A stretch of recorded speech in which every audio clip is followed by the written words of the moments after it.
রাধে রাধে বন্ধুরা, দেখতে পাচ্ছ তোমাদের কাকু বাজার থেকে একবারে নদীর টাটকা মাছ নিয়ে আসছে, চুনো মাছ।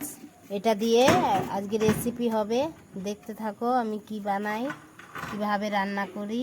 খুব টেস্টিকার একটা রান্না করব আজকে, আমার সঙ্গে থাকো। মাছটা কেটে নিচ্ছি, মাছগুলো কেটে নিয়েছি। আর এখন এই যে শাপলাগুলো বেছে নিব। আজকে এই শাপলা দিয়ে রেসিপি করব। আর একবারে সবুজ সবুজ শাপলা, এগুলো দিয়ে ছোট মাছ দিয়ে তরকারি করব। আর এগুলো এখন বেছে নিব। এই যে শাপলাগুলো যে এইভাবে বাছতে হয়।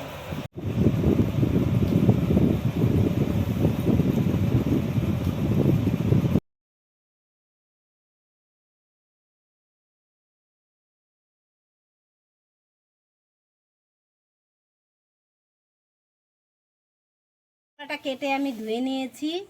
আর এই যে মাছটা, মাছটা এই যে ভেজে নিলাম। এই যে কাঁচা লঙ্কা চিড়ে নিয়েছি। আর এই যে শুকনা খোলায় একটু জিরা শুধু ভেজে নিয়েছি, দিয়ে দিলাম। এই যে একটু রসুন দিয়ে দিচ্ছি।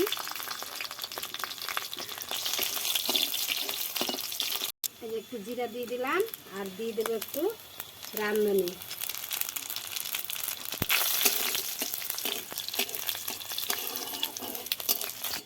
আর সামান্য জল দিতে হবে, কেননা শাপলায় জল আছে, নাহলে অনেক জল বেরিয়ে যাবে শাপলা থেকে। তাই অল্প একটু জল দিতে হবে। এই যে জলের ভিতরে দিয়ে দিচ্ছি এই যে হলুদ গুঁড়ো, দিয়ে দিচ্ছি স্বাদ অনুযায়ী লবণ। লবণটা একটু কম কমই দিবে, বেশি দিতে যাবে না, তাহলে ভালো লাগবে না খেতে। কাঁচা লঙ্কা,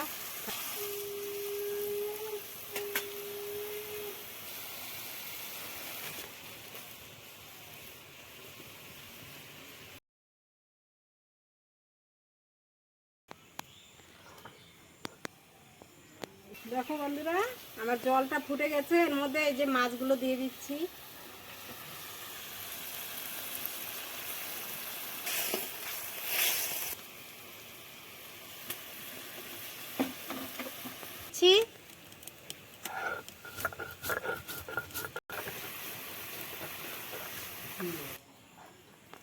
সেদিনকে রান্না করে খাওয়াইছি, সেই টেস্টি লাগছে।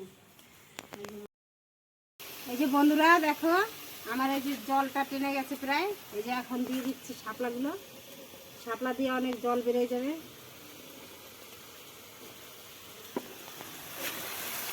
এতগুলো শাপলা রান্না করব না, আর একদিন রান্না করা যাবে, তাই অল্প রান্না করব।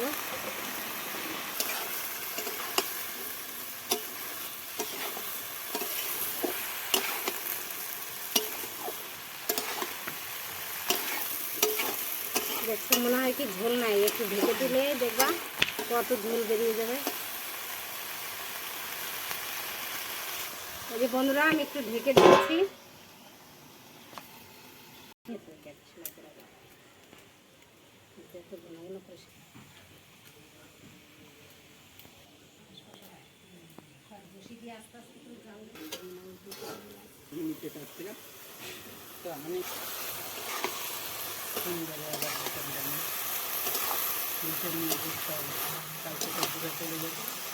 কত জল বেরিয়ে গেছে, তরকারিটা হয়ে গেছে। শাপলাটা এই যে জিরা বাটা দিয়ে দিচ্ছি।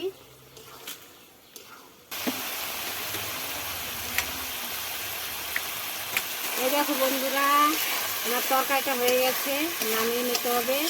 ঝোল রাখতে যাবে না, তাহলে ভালো লাগবে না, এরকম গামাখা করতে হবে। নামিয়ে নিচ্ছি।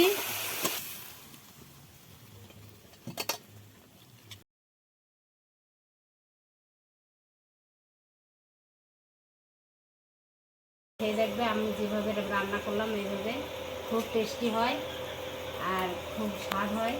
তাই আমার এই রান্নাটা যদি তোমাদের পছন্দ হয়, আরও আমার চ্যানেলটিকে সাবস্ক্রাইব করবে, লাইক শেয়ার কমেন্ট অবশ্যই করবে। আবার দেখা হচ্ছে কোনো নতুন ভিডিওতে।